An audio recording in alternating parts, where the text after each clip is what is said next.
Olá, gente! Eu sou a professora Cristiane e tô aqui para passar para vocês as teorias de origem da vida. Tá no segundo conteúdo da apostila de primeiro bimestre de vocês. Tudo bem? Vamos lá?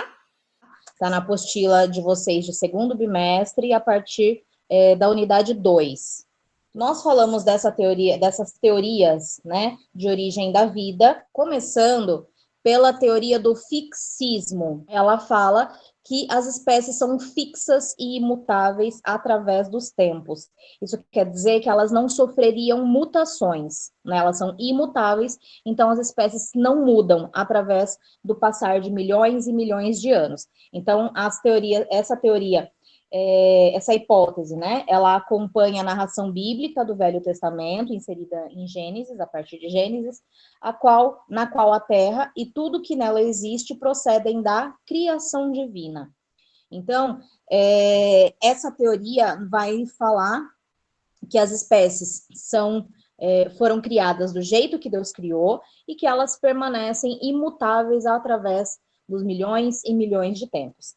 Aqui, eu quero fazer um adendo antes da gente continuar, para falar que na biologia, não é que a gente vai contra as teorias e o que se prega na igreja e o que se prega na religião como um todo, certo?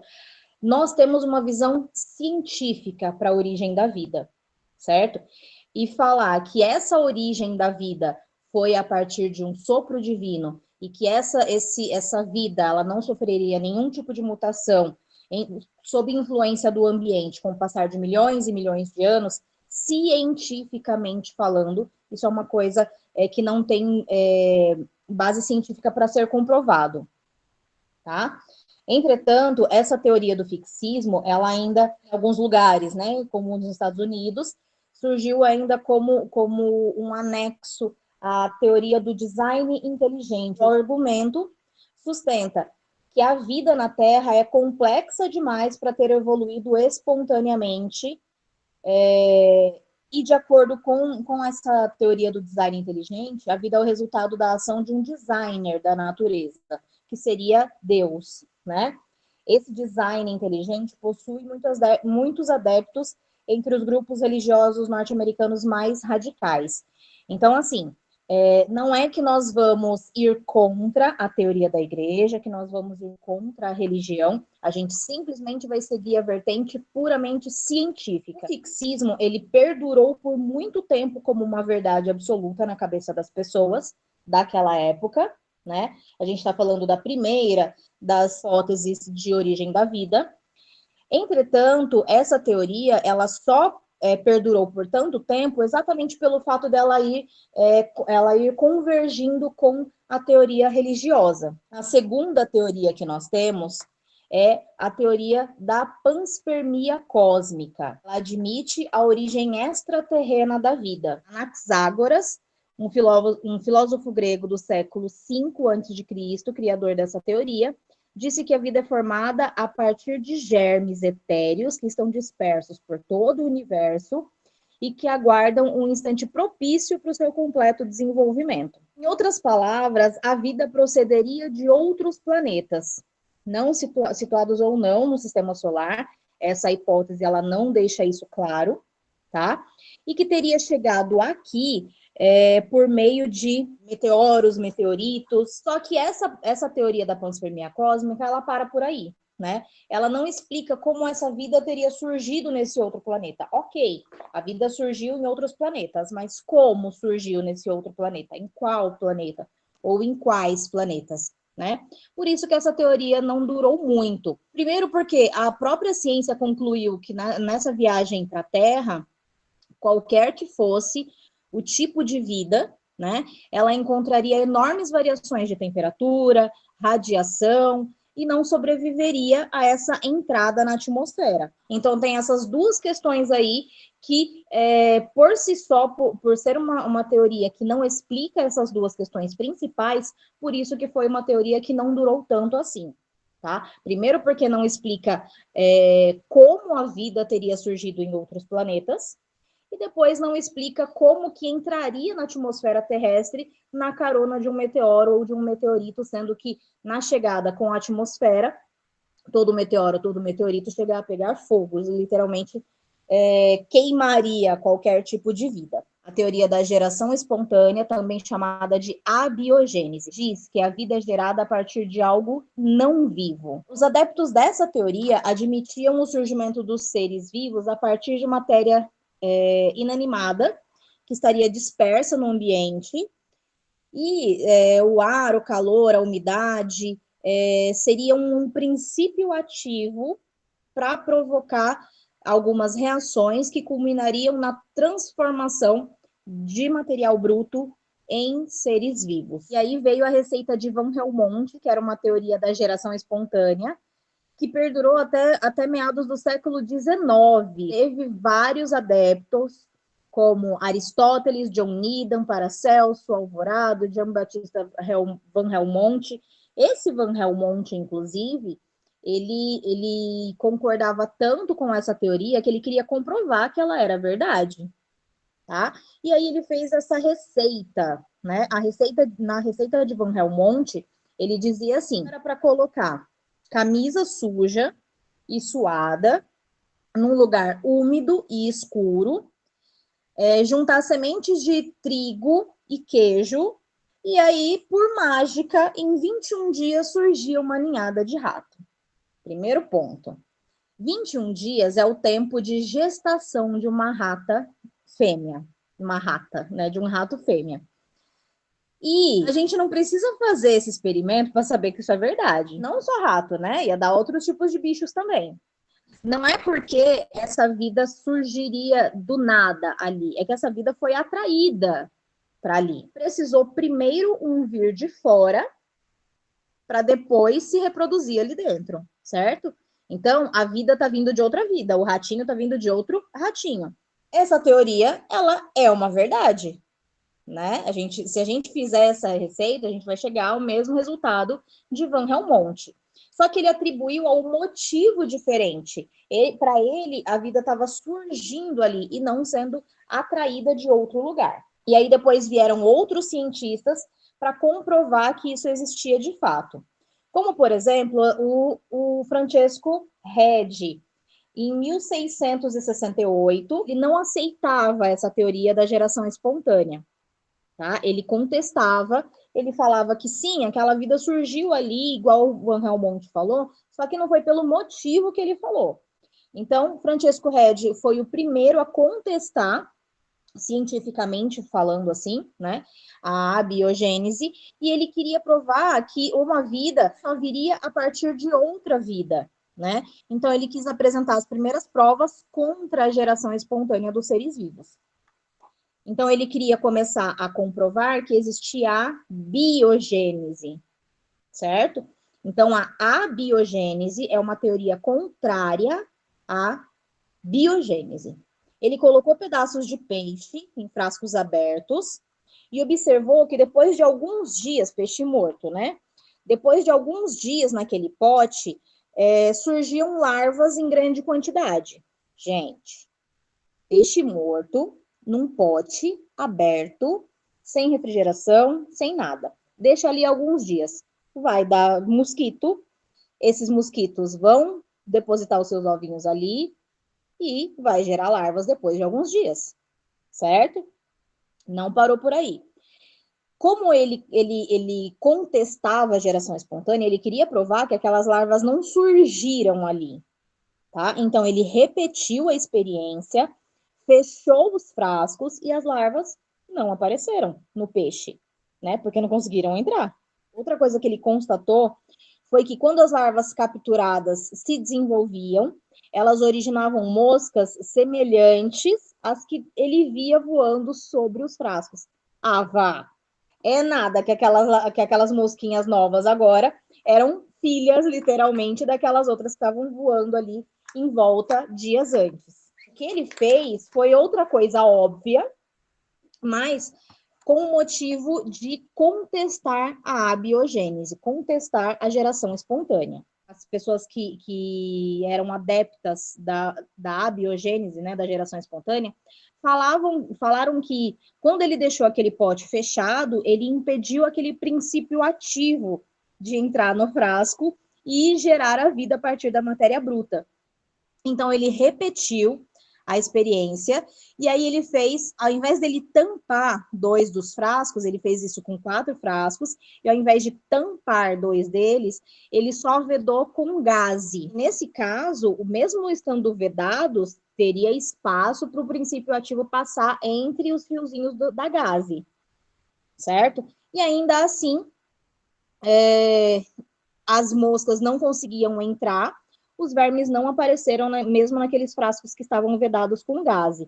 Então, ele chegou à conclusão de que as larvas não apareciam do peixe, mas elas eram frutos de ovos deixados pelas moscas e não originários daquele princípio ativo. Então, com isso, os trabalhos de Francesco Redi tornaram-se a base da teoria da biogênese, cujo princípio é a generalização de que só há vida a partir de outra vida antecessora. Só que ainda assim, a geração espontânea ela estava muito arraigada na cabeça das pessoas, ou seja, as pessoas daquela época tinham isso como uma verdade absoluta. Então não era um doido que fez um experimento lá estranho que ia confirmar o contrário para essas pessoas. Tinham pessoas que acreditavam na biogênese e que foram falar que não, o Francesco Redi está muito doido, ele fez aquele experimento lá, mas não é isso não, né? Então vieram as experiências de John Needham e Lázaro Spallanzani. Os dois eram padres, John Needham era naturalista e o Lázaro Spallanzani era biólogo. Eles fizeram novas experiências e pretendiam confirmar a geração espontânea. O primeiro a fazer o experimento foi John Needham, em 1745, e ele colocou sucos vegetais, caldo de galinha e outros líquidos dentro de um tubo de ensaio, submeteu esse tubo de ensaio ao aquecimento e depois fechou com rolha de cortiça. Depois de alguns dias, ele observou o aparecimento de alguns organismos e, para Needham, isso comprovava a geração espontânea. Tá? Tem aí esse primeiro frasquinho em cima, mas alguns cientistas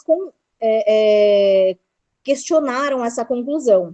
E em 1776, ali 20 anos depois, Lázaro Spallanzani repetiu a experiência de Needham, só que ele acreditava que Needham tinha colocado aquele potinho numa temperatura baixa, né? E aí não pôde destruir os micro-organismos. Então, Spallanzani repetiu, refez os caldos, teve o cuidado de fervê-los muito bem, tá? Depois, manteve alguns frascos abertos, fechou outros, e depois de vários dias, os caldos continuavam livres de germes. Houve grande objeção por parte dos que acreditavam na geração espontânea, porque as outras pessoas que ainda acreditavam na geração espontânea falavam que quando Spallanzani ferveu aquele caldo, ao contrário do que Needham tinha feito, ele tinha destruído aquele princípio ativo, né?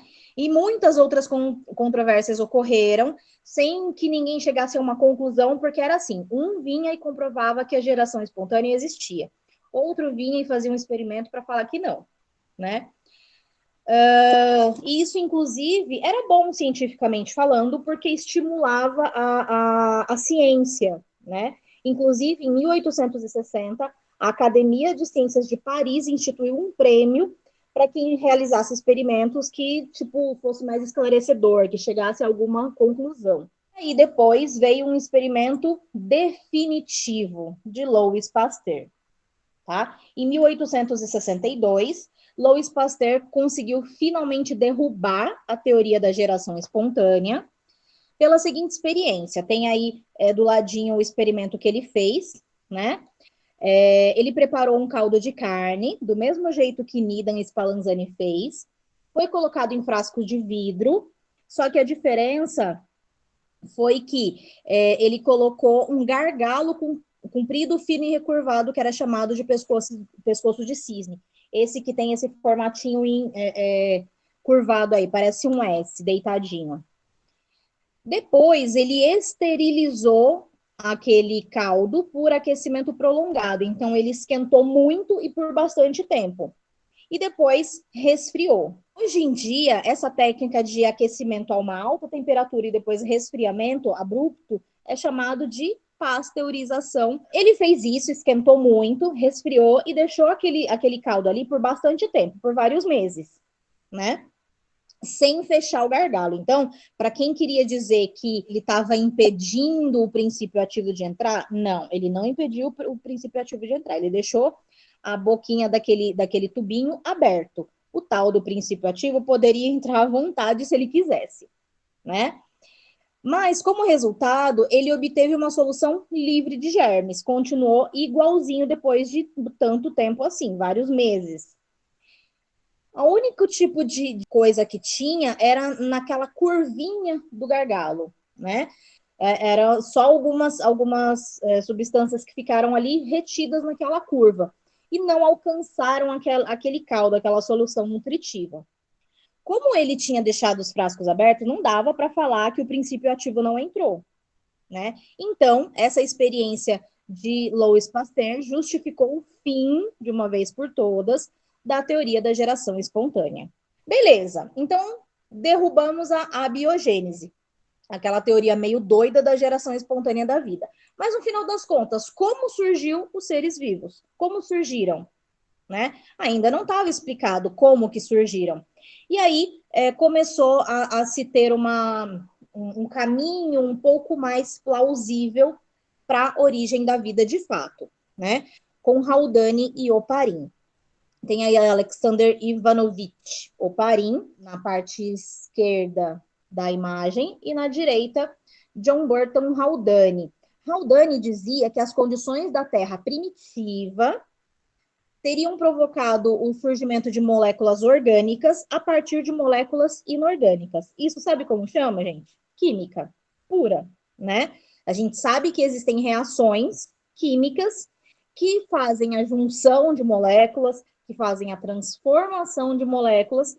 Então, é absolutamente plausível que moléculas orgânicas possam ser formadas a partir de moléculas inorgânicas. É só acontecer uma reação química ali. E para acontecer essa reação química, o que vai precisar? Das condições da Terra primitiva, que era extremo calor, né?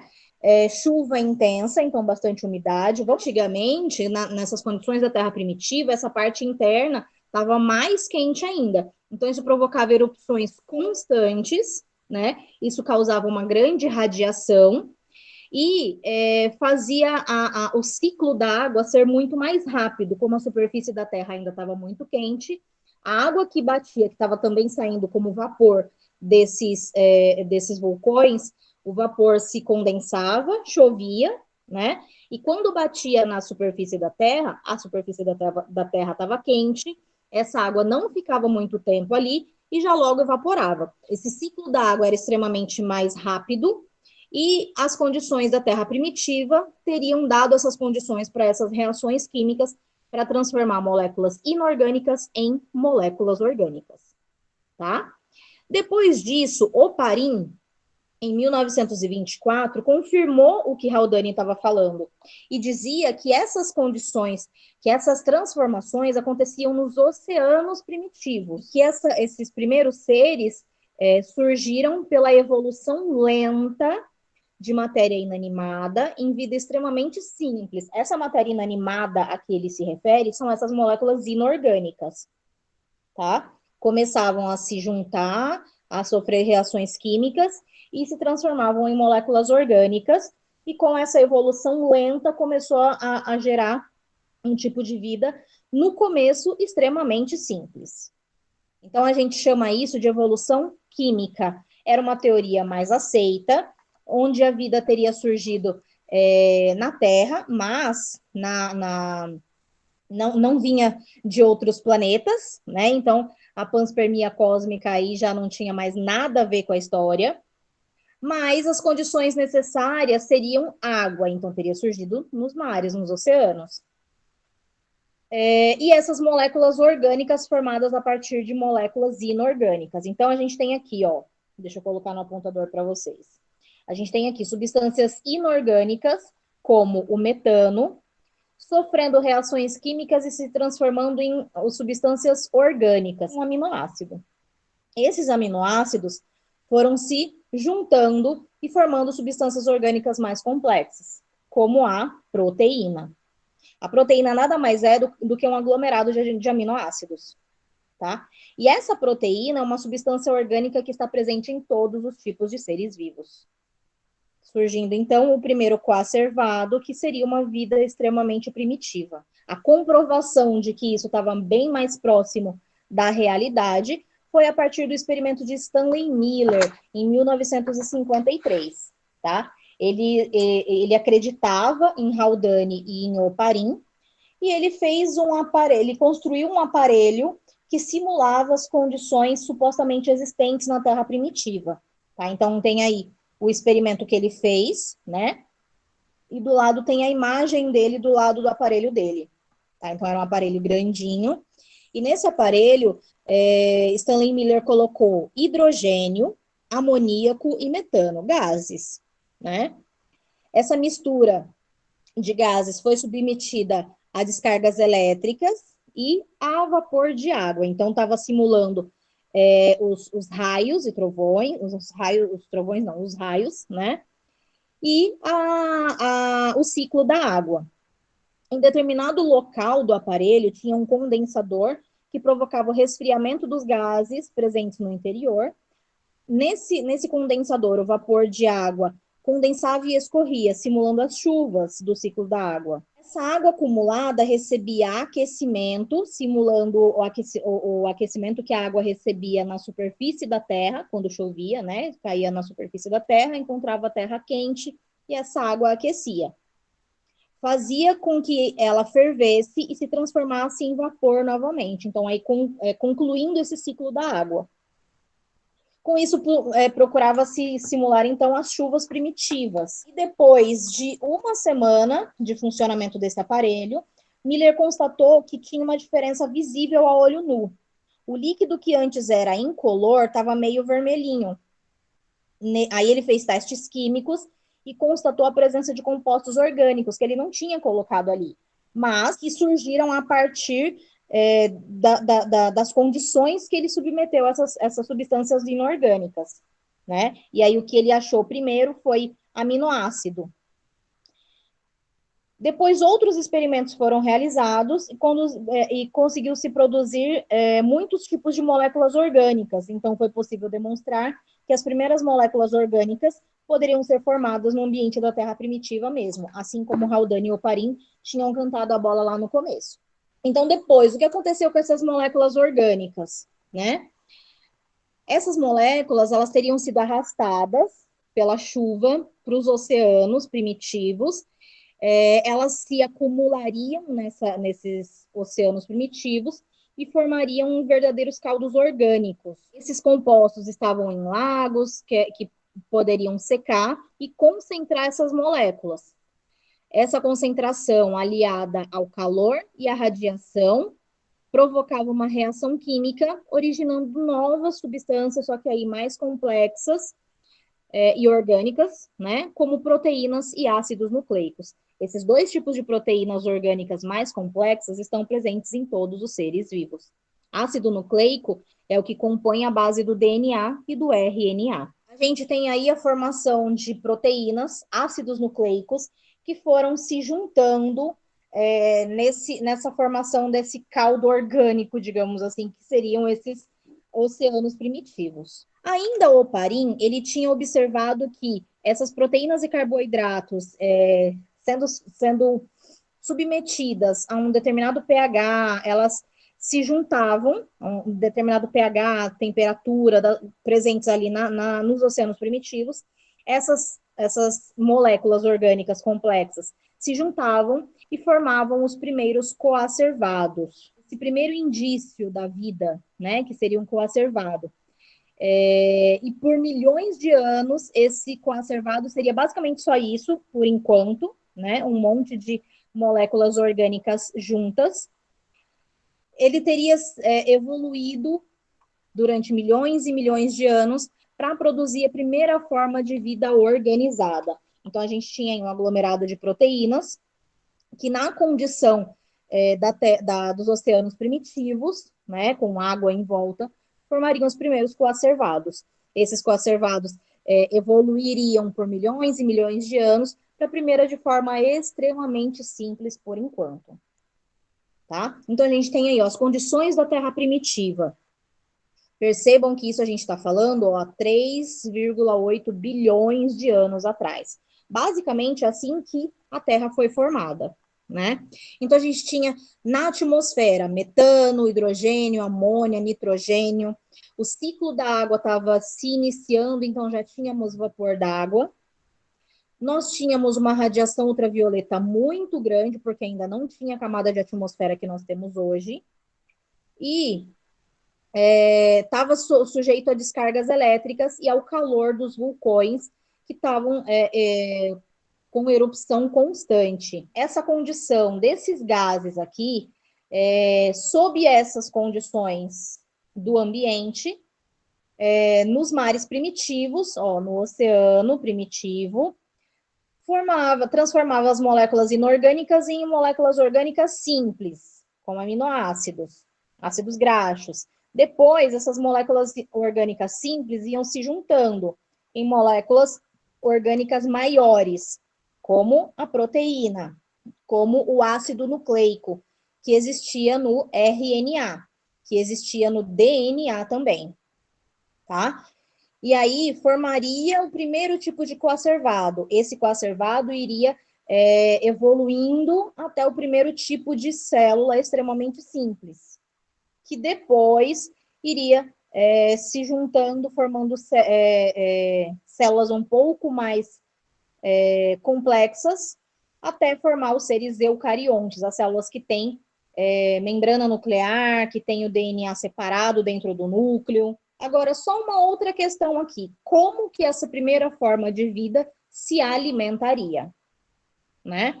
Nós temos aí duas hipóteses, a hipótese autotrófica e a heterotrófica. A hipótese autotrófica, ela diz que a primeira forma de vida deveria ter sido capaz de fabricar o seu próprio alimento. E aí, um ser vivo que produz o próprio alimento, ele é chamado de autotrófico ou autótrofo. Essa hipótese presume que a primeira forma de vida já teria sido capaz de fabricar o próprio alimento.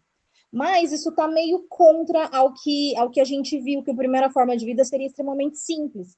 Porque para fazer o próprio alimento, exigiria moléculas muito complexas, organelas complexas. E os organismos, se os organismos primitivos eram simples no começo, eles não teriam sido capazes de fabricar o próprio alimento.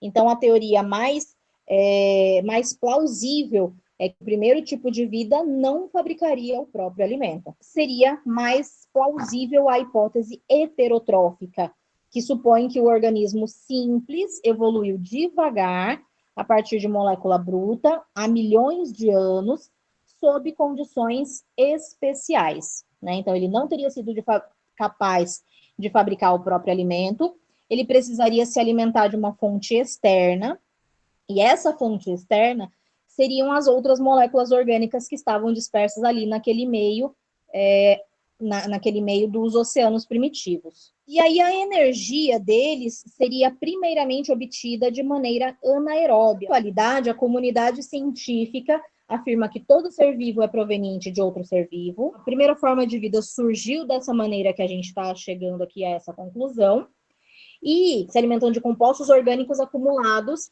nos oceanos primitivos.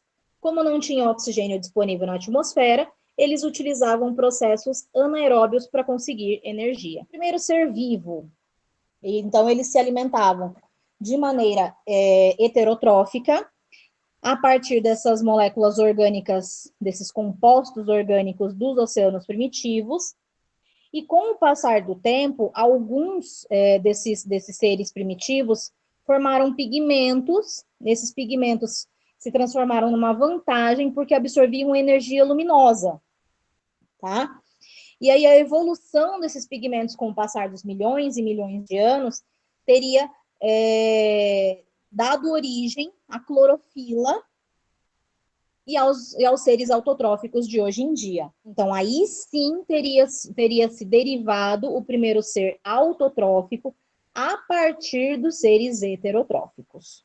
Então é isso, gente. Eu espero que vocês tenham compreendido a aula de hoje. Eu vou pedir para vocês passarem esse link para quem vocês sabem que não estavam presentes. Eu espero que vocês tenham gostado. Até a próxima e valeu!